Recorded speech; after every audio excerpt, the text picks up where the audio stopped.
Visit Blaster, no other than the Lord of Saint, Joel Cruz. Eto na ang aming katanungan. Sir Joel, magpapasabog ka na ba? Magpapasabog na! Isuot mo na yan. Ako, nakakaloka dahil ready na sa umpisahan na natin. Eto na kanyang unang sang tanong. Sangsabog! Okay.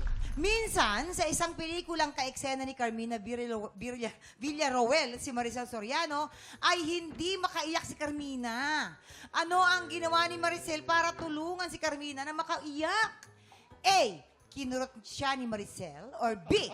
Pinandilatan siya ng mata. Pinangdilatan talaga ng mata. Oo. Hindi kasi ayaw niya ng physical kasi hindi naman siya ganong klaseng tao. Ayaw naman niyang manakit talaga ng ganito. Tsaka mata pa lang na talaga, gigil na. Oo, Para totoo yung takot, takot diba? at saka talagang naiyak na siya. Iing. Kasi sabi niya, bakit hindi na siya pumipikit? Nakamulat na lang yung mata niya, buong araw na siyang hindi pumipikit.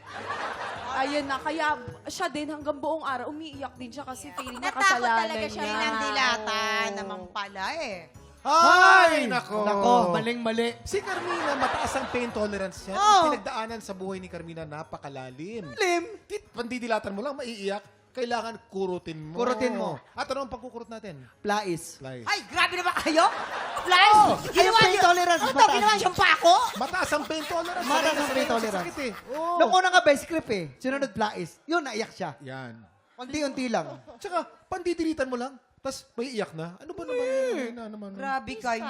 Softy siya, softy kuya. Tsaka Hindi kaya? artista talagang matahan lang daw ang laban yan. Okay, so Ano? ito na nga. Sir Joel, narinig mo na ang kanilang mga panlilito. Ano magiging kasagutan mo? A. Kinurot ni Maricel Soriano or B. Pinandilatan ng mata? Maniniwala na sana ako dito kaso nasira sa plais nyo eh. Ayun. Letter A! Ako, Joel. Hindi. Dito, pinandilatan. Pinandilatan! Letter B. Pinandilatan ng mata, kabog or sabog in 5, 4, 3, 2, 1. Alam niyo, nangyari ito sa pelikulang Babaeng Hampas Lupa. Oo, pinandilatan siya ng mata. pinandilatan siya. Yes. Eto na ang ating pangalawang sang tanong. Sangsabog! Minsan, galing sa taping ay nagbalot si Camille Prats ng ulam para kainin pag-uwi.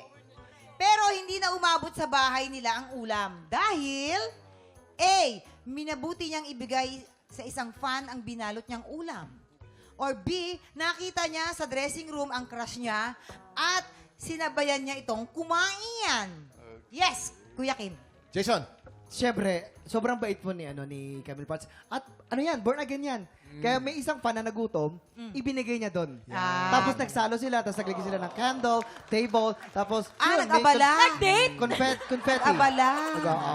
Para maging special yung... So, binigay niya sa fan. Yes. Alright. Ganyang kabait yan. Mali. Hindi yan totoo. Talagang ding Hindi. nun si Miss Oo. Camille. Yes. So, syempre, iba talaga yung crush natin. Pag nakita natin, iba yung kilig inside. Tsaka laban. Dalaginding daw! oh. Hello! Hindi, Dalawang dalaginding pa daw. nung time na yun. Okay, sorry. Oh, ano nga? Kalapabol yun. Tropa niya yun. So, ano nga? Hindi, hinain niya yung ulam niya, tapos kumain silang dalawa. crush Sinabayan niya. niya. Yung crush niya. Sa Kaya kaya. nagkainan sila. Yes, Sir Joel. Alam ko, litong-lito ka na. Kaya nga. Anong Diba? ginawa, Arlene? Anong ginawa? Ano? Nagkainan, sabay ba? Sabay Ah. kumain, nagsubuan Kaya, pa nga. kumain ng naka-live? Oo. Okay. So, ano na? Yes, Sir Joel. Gusto ko sana yung sinabi nila. Sagot, anong sagot mo? binigay, pero ito pa rin ako. Diba? Pa rin. Nakapag-share. Kumain, sinabayan ng kanyang crush. Nakita si crush sa dressing room. Sinabayan. Ito kaya ang tamang sagot? Kabog or sabog in 5, 4, 3, 2, 1.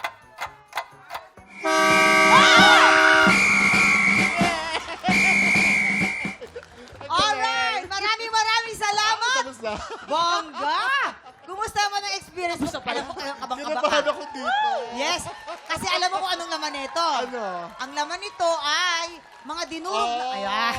Mga dinurog na pako. Nakaligtas ako.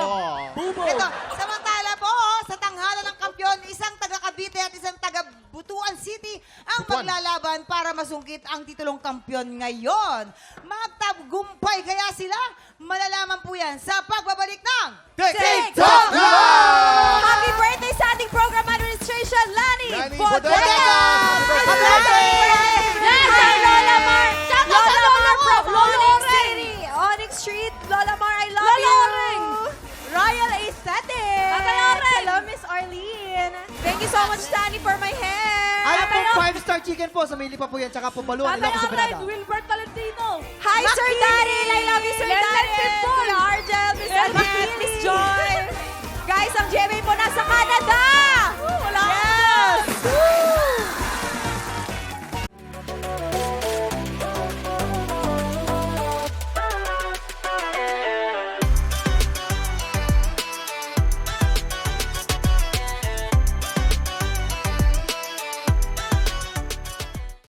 Tik Tropa, pinanood mo hanggang sa dulo itong video na ito? Abay, very good ka! For more happy time, watch more TikTok Lock videos on our official social media pages and subscribe to GMA Network official YouTube channel.